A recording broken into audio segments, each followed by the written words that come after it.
Hi, I'm City Manager Ed Zuercher, and welcome to another edition of On the Job, the show where we talk to Phoenix employees about the work they do to serve the community. I'm here today in the city's Emergency Operations Center, or EOC, where local, state, and federal officials gather to deal with natural or human-caused disasters. Just a few weeks ago, this place was full of city employees working on the record rainfall. And I'm here today with the director of the center, Kevin Kalkbrenner, Assistant Fire Chief, and the Director of Homeland Security and Emergency Management. Thanks for joining me today, Kevin. Thank you. So tell us a little bit about that day, September the 8th. What was happening and how did this place get activated? So the rain started falling about 3 a.m. and about 4 a.m.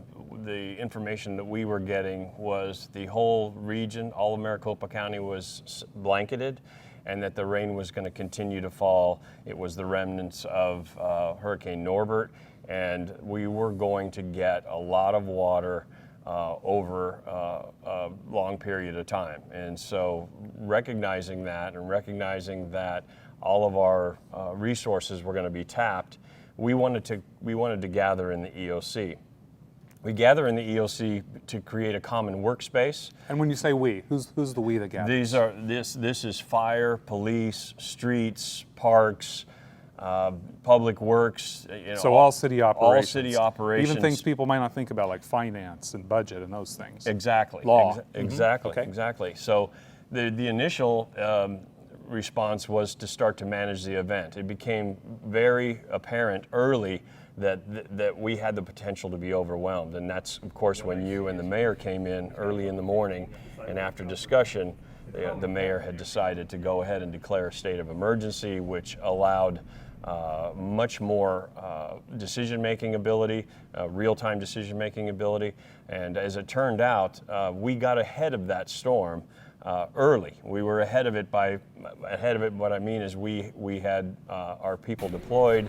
We knew what was going on, and we were able to stay ahead of it probably from about 8:30 on. So that was I'm really proud of how the city responded and the way everyone worked together.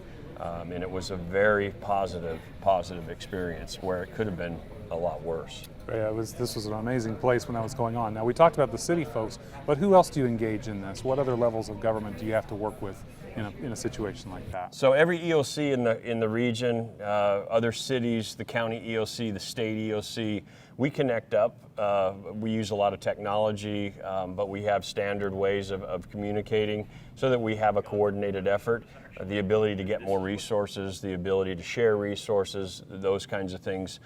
From there, we're connected up to the federal level, that if it got so bad that we needed to start bringing in federal assets, we could apply for federal assets, and then when those arrive, they come here and say, what do you need? And then we put them to work out of here. So really the key is to develop this core management team early and be ready to manage through the duration.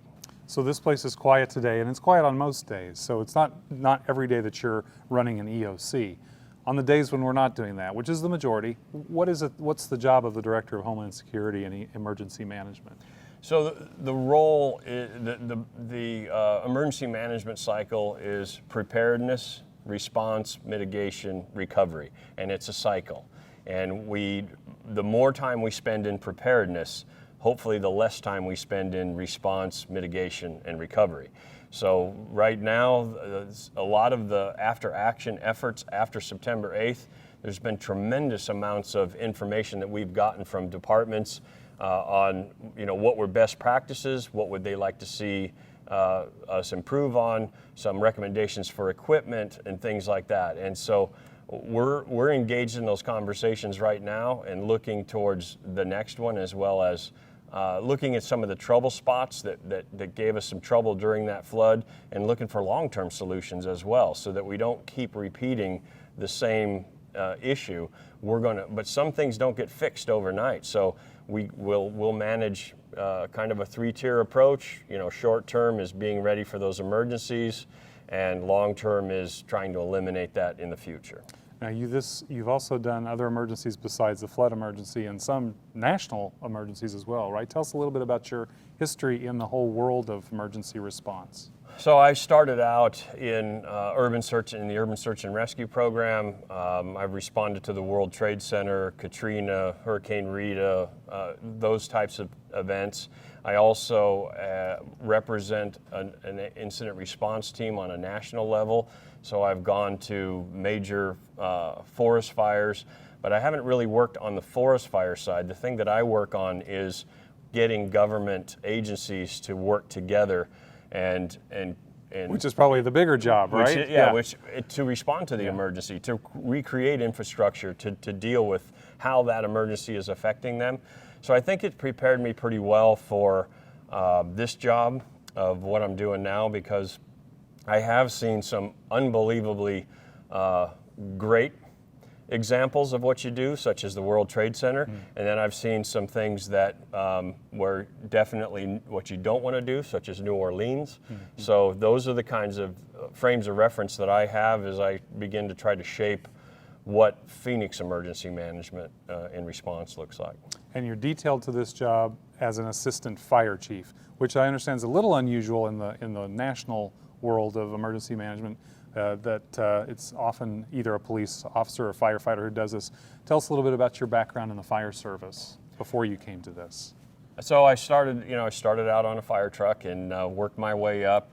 I've been a recruit training officer, battalion chief.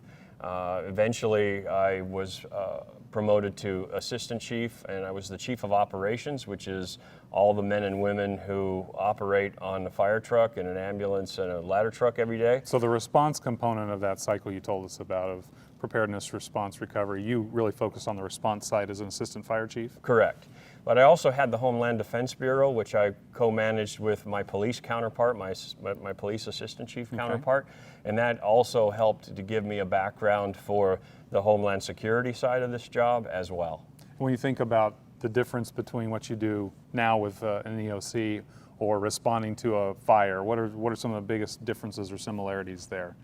So I know that fire and police have the emergency. I know that they're the professionals and they know exactly what they're doing. What I start looking at now is what's going on around them.